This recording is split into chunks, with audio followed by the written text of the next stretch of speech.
Hi, folks. Today is November 23rd. Lots has been happening, and I just want to tell you that the next recording will be done on, on December 7th. And then I think we're going to take a break for the holidays and return to this all in January, the second week in January, January 11th. So lots of things will be stored up. I also want to say that I like focusing on sort of emphasizing a single topic, but I think today and next time, because so much is happening, I just want to do a commentary and call your attention to some of the things that are going on. You're anyway hearing it on the news or reading it in the papers, but to do a little analysis of it. And third, I want to say that I'm going to start with the depressing news today, but I promise that in the second half of this recording, I'm going to tell you and talk about positive things. Okay, now for the negative thing. We have just had a G20 group of 20 meeting. It was a virtual meeting. It was hosted in Saudi Arabia. And it is a kind of discussion group with Europeans and others where topics of mutual interest are discussed. You might remember some years back during the Trump administration, President Trump insulting the Prime Minister of Canada and so forth. And this year, it was very important for this group to get together, if for no other reason than trying to coordinate some COVID matters and other urgent matters in world affairs. And what did President Trump do?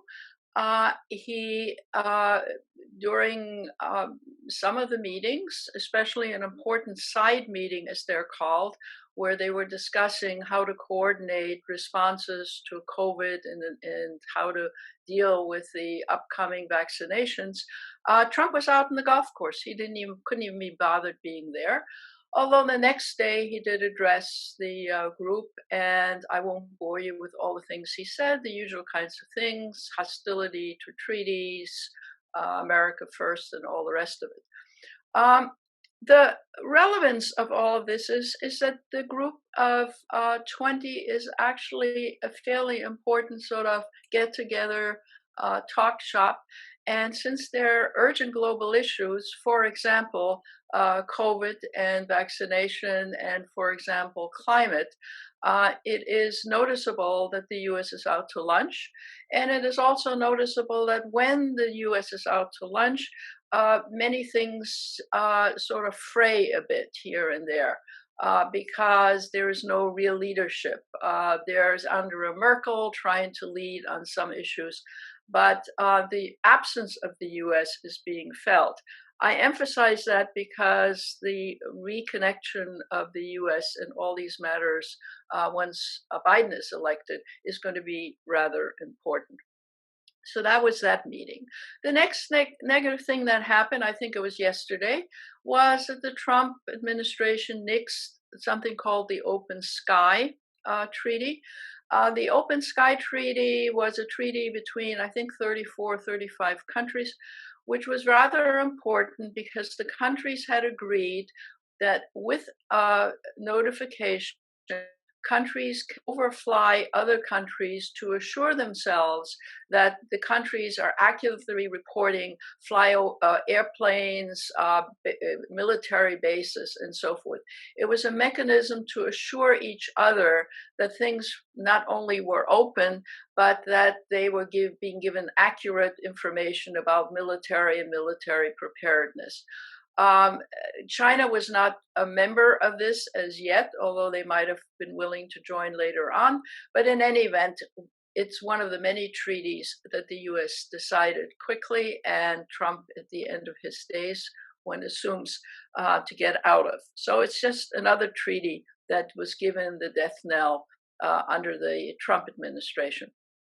So the next bad thing that happened, well, there are many bad things that are happening in the world, but that involved the US, was Trump sort of suggesting, or the administration sort of suggesting, that before he leaves, he was not only going to apply more sanctions against Iran, but on top of that, they were going to perhaps bomb the nuclear installation before he left office.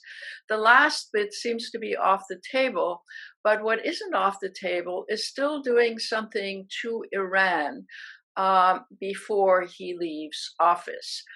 That's very important to keep an eye on, because since Biden wants to see if the U.S. can go back into the treaty which the Trump administration got out of with Iran and with allies to stop them and to monitor nuclear development, Trump querying the thing quickly before he leaves the administration is going to make some difficulty.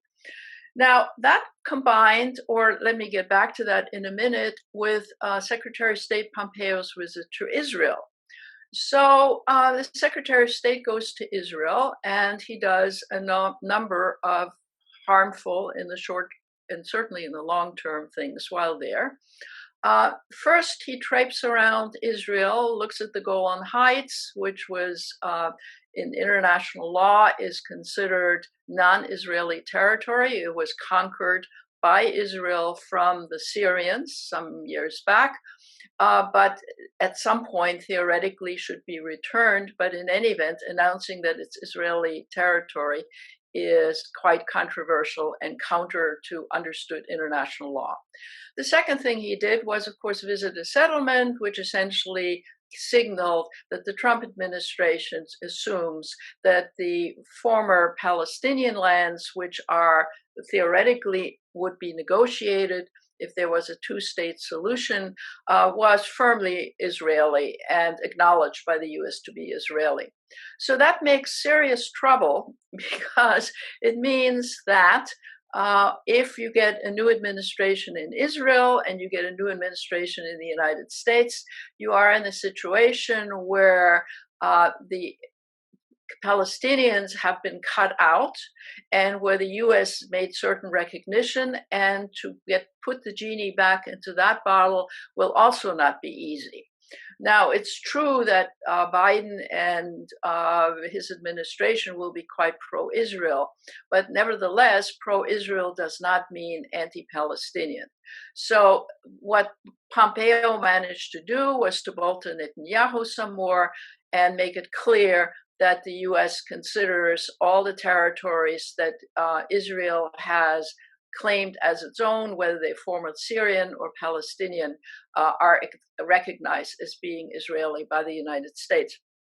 Now, if you are a supporter of Israel, I think it's worth noting that if you are also a liberal or progressive in the United States politics, that your opposite numbers in Israel are as upset about this as some Americans and others around the world may be, because the anti-Netanyahu Israelis who believe that some long-term arrangement needs to be made with the Palestinians don't particularly think it's great that the U.S., especially in an outgoing administration, is throwing monkey wrenches into insulting Palestinians and neighbors, and also, making it sound like we are not particularly interested in finding a solution that includes the Palestinians. The second or third harm that Pompeo did while he was in Israel was, of course, to negotiate with the Israelis what they could do to do harm to Iran before the Trump administration leaves. Because, as you may know, some of the assassinations that have taken place inside of Iran and some of the bombings of installations in the past in Iran have actually been done by Israel and the Israeli intelligence and military. And since there was a whole lot of opposition in the US actually bombing Iran, the idea is that maybe Israelis could do some harm to Iran before the Trump administration leaves. This is serious in a number of ways, because if you are trying to bring the Iranians back into its international agreement, and have the U.S. participate in the next administration, it's going to be much more difficult to do this once more harm has been done by the Israelis under the auspices of the United States, which of course the Iranians do. So, all in all, what one can say is that the Trump administration is running around as quickly as they can to do as much harm as they possibly can to any change of policy in various ways. And throwing, as I said, monkey wrenches into existing treaties, arrangements, understandings, getting surrogates, the Israelis involved in one thing or another. A small side issue that I just want to mention is the fact that one of the things that Saudi Arabia was supposed to do for the Trump administration was to also recognize Israel the way the United Arab Emirates did, right? And the United Emirates, since we last met, have gotten tons more military hardware and what for their good deeds of recognizing Israel. And so the Trump administration also promised Saudi Arabia tons of things if they would recognize Israel. And interestingly enough, Saudi Arabia has not fallen for it. That is to say, the Saudi Arabians have dug in. I think they know that they have better leverage, and that they didn't have to succumb to this push from the Trump administration. So that's sort of an isolated deviance from the situation. So while the Trump administration is trying to throw as many monkey wrenches into the American election, and that is ongoing, and they still hope they can get to the Supreme Court, etc., and deter their stepping or recognizing the Biden administration, and you've been watching all that news, they haven't been silent in the international realm either. In fact, they're trying to make as much trouble as they quickly can. One, to assert their views and their policies, but also, as I said, to make things as difficult as possible if Biden comes into power, for him to reverse things and to have to, fix things in one fashion or another. So that's all really bad news. And the various commentators that, we all read and listen to have, of course, all said very derogatory things. Let me just quote you a few of them. Maureen Dowd, who's not one of my favorites, Trump broke the nation. Charles Blow in the New York Times said he's vandalizing democracy. Then Obama says something which is typically fairly, I think, more intelligent, which is to say that Trump is a symptom of a problem with American policy and the American electorate. And while I don't want to get into the weeds of American politics right now, I do think that it is a problem that can't just be resolved, or these things that I highlighted can't just be resolved by a new administration, because it is, on the one hand, difficult to turn some of these things around. Some can be done on day one, but some cannot be.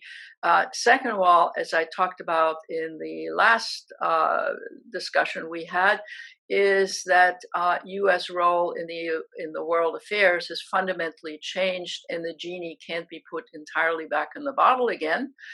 And third, it is, of course, the American electorate that also has to somehow be brought along. I mean, typically, Americans don't care much about foreign policy.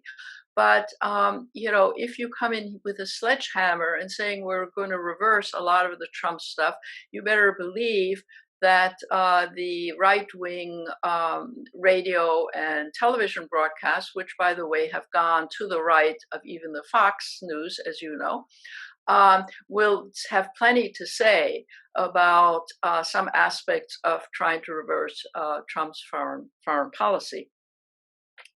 So in many ways, a way to look at this all positively is to say, how can we reimagine world affairs for the 21st century? And I will have more to talk about this in subsequent talks.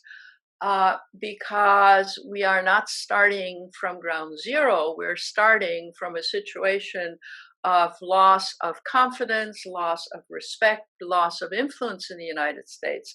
And how do you rebuild that? You don't just announce that there is a new president. You don't even just announce that there are, there's a new president and a administration, which I'll talk about in a minute, which has a very different look about it and has very different priorities. So then here comes the positive news. Biden is busy announcing his cabinet and other appointments, and you've probably seen them, but I want to just highlight some of them and say a few things about them and why it really will matter, not in the immediate term, but in the long term. The first person that is presumably being named on Tuesday is Tony Blinken as Secretary of State.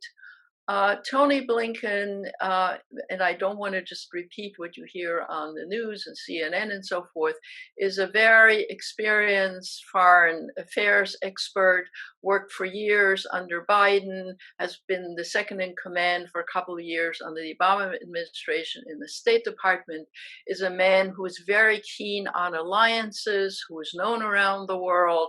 So in many ways, he is a very excellent appointment of putting in, number one, a really experienced person, and number two, putting someone who shares the value of Biden and the critics of the Trump administration, that alliances are important, climate change is important, and the various human rights issues are important, and so forth.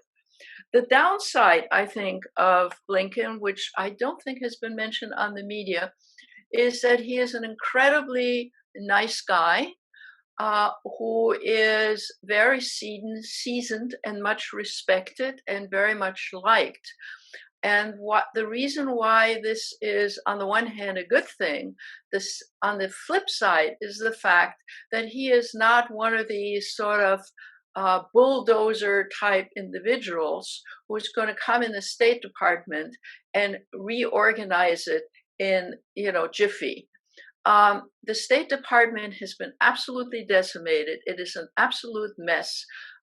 There are very few, for example, Arab speakers or Chinese speakers left in the State Department, only 2 or 3, and there are, 3 people who speak Romanian or something like that, or Polish. It has no language capacity, it has no expertise, it is full of Trump acolytes who are not Foreign Service officers. It is a total mess. And in a way, I wish that Blinken had more experience in administration and administrative restructuring, because he has served others. He hasn't had to go into a big department and say, the first thing we need to do is to reorganize the whole place. So that is, I think, the short end of Anthony Blinken. I very much hope he appoints deputies who have that experience, because somebody needs to badly reorganize the entire State Department and bring people back and attract young and new people and so forth. And that's not something he has any particular, as far as I know, any experience in. So on the one hand, Anthony Blinken is a really good appointment. He's worked with Biden for years, and you will notice in all his appointments, these are people that Biden knows intimately because he's worked with them as vice president and in various capacities. Then the next person he appointed was Linda Thomas Greenfield. She is a very experienced Foreign Service officer who's been ambassador to tons of countries, including 4 or 5 African countries, even Pakistan, Jamaica. She retired from, I think she's late 60s, she retired from the State Department because she couldn't stand the Trump situation in the State Department and the first Secretary of State. But she's being brought in as representative to the United Nations. And since there's a lot of patching up that needs to be done in the United Nations to make it function and to have the US play a role again, an experienced and known hand like hers is really a very, very excellent choice, rather than appointing an inexperienced international servant. it keeps getting advertised in the on TV that she's also a woman and she's also African American. This, of course, helps Biden make a diverse administration. But I also want to say, just based on her experience and her knowledge of the world and so forth, that strikes me as a really excellent appointment. The next person that's rumored to be appointed is Jack Sullivan as the National Security Advisor. He is a young chap. He's only, I think, early 40s. And he has worked in various State Department and national security capacities, including working for Biden. He is considered an up-and-coming international affairs star. So this is bringing in a younger generation. This is bringing in somebody who's got a lot of experience, who's very much liked in Washington security circles, not Trump circles, but other circles. And it strikes me that there's no particular downside to his appointment. Then this morning, if you haven't watched the morning news, he appointed it's rumored that he will appoint as Homeland Secretary Alejandro Mayorkas. He is of Cuban origin. And he is, as Homeland Secretary, would of course be in charge of immigration and such things. So to appoint a Hispanic and to appoint somebody who himself was an immigrant and to appoint somebody who might be more sensitive to the whole immigration mess is, again, a signal, that Hispanics will also be included in the administration, but also that somebody who is going to look at the homeland policies, which have been appalling, we've talked about those before, on immigration, can be reversed. Then finally, it's been announced that there will be a new director of national security. And it's a woman. She is very experienced. She's been undersecretary in the Homeland Security, Homeland Department, I think in the early 2013-14. And again, it's a woman. She's experienced. She's well known. She's seasoned in the field. So he is obviously assembling folks who A, have experience, B, represent diversity, C, people he knows really well and has worked with before. And all of this is very promising in terms of the appointment. He also has cleverly, or it's been signaled that he has cleverly appointed John Kerry, the former presidential candidate, for Secretary of State, etc., who is, of course, of Biden's generation, more or less. And I suppose some people were hoping he would get a cabinet position, but I think it's very clever that he didn't get a cabinet position, but rather was named as envoy or special envoy for climate change. So that Biden early on has signaled climate change is going to get his attention, that a major actor in American politics and democratic politics who's devoted to climate change issues is going to be the special envoy. In other words, not some, faceless whippersnapper, not somebody, he could have appointed a scientist, but Kerry can easily get access to a climate scientist, but rather he's going to put his political shoulder to the wheel of in climate change, and signaled early on by his at least the announced appointments haven't been formally announced, but the hinted appointments put his shoulder to the wheel both in immigration and in climate change by appointing people appropriate to those positions, who have experience, who care about the subject, and who are people that Biden has worked with. So all of this is, really terrifically good news. I mean, you want to say it's bad news that Trump is hanging on. it is indeed bad news.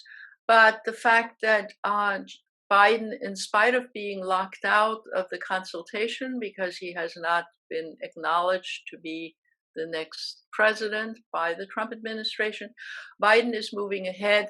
And it seems to me he is moving ahead in, just terribly intelligent and thoughtful ways, number one. And number two, to just repeat myself, he's moving ahead with people that he is used to working with, which probably is a very good thing, because normally it takes administration some time to sort of get running speed with new people who don't know each other, who don't know the president. And the fact that he's managing to put people together who are used to not only working with him, but in most cases working with each other, I think is an ideal situation. So that is very promising. The other point that I just want to make, which is a stray point, but I think is also good news, is of course the fact that we seem to be moving on various fronts in terms of vaccination. And most of the discussion on the media has to do with, the companies and the vaccinations and where we are and who can be vaccinated. But I want to make a couple of points about all of that. The first point I want to make is that almost all the companies that are at the forefront of producing the vaccines are headed by people who are immigrants to some countries. The Pfizer, much of the research for Pfizer was done by a couple who lives in Germany. I think they're citizens now, but they're of Turkish origins. In other words, they're Turkish immigrants to Germany. And the head of Pfizer, I believe, is maybe Hungarian or something like that.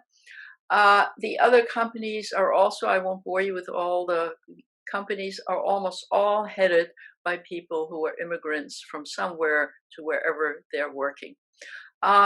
Now, the reason I make this point is because we've had so much immigration bashing, and because the Trump folks, not just the government, but his supporters, are so anti-immigrants and are giving interviews saying, well, these useless people are coming to the United States and they just sit around and they don't do anything. Well, I would just, on behalf of all of us immigrants, I just want to say, if all this vaccination research, much of the companies who are at the forefront of this are all immigrants from somewhere. Ditto, lots of the health workers in the United States, a lot of the support people in hospitals, a lot of the caretakers, I think something like a quarter or third of the doctors serving in American hospitals, keeping people alive, are all immigrants from somewhere. Now, I think politically that is not appreciated. And it gives, rise to one wanting to say it's not that immigrants are superior to other people, but people who leave their own societies and go somewhere else because of economic situations, of political situations, of intolerable human rights situations, become very motivated to succeed in their new country. So it is the drive to succeed if you're an immigrant, which I think drives people to occupations, to get educated, to want to contribute something to their societies. And I think that is really underappreciated in this era of Trump with all this immigration bashing of one kind or another. And it should be appreciated, not just in the United States, but it should be appreciated by the populace in England and in various European countries, because one of the easiest groups of people to bash are people who are not natives of those countries and who often need help for the first year or two to succeed. We have 140 million people in the United States right now who need food assistance, right? And where they're not getting any assistance. And while overwhelming majority are ordinary American poor citizens and minorities of one kind or another, they also include a lot of recent immigrants who, if they were helped, might in fact have children who will succeed and be the next scientists and so forth.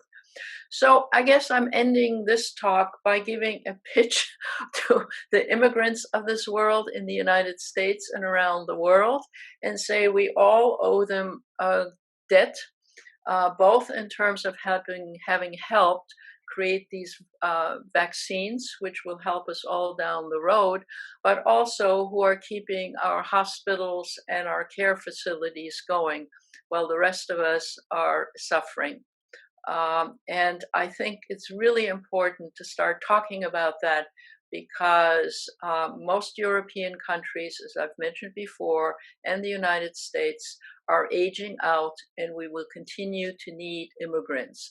I'm not saying open the borders, randomly allowing people in great masses that can't be digested by the society, but I am saying stop the immigrant bashing, recognize that all industrial societies will need immigrations from other countries, and that those people, by and large, are more of a help to their new societies than they are a hindrance. Anyway, I hope I ended on some kind of positive note, and I will see you and talk to you in 2 weeks. Be well and happy Thanksgiving.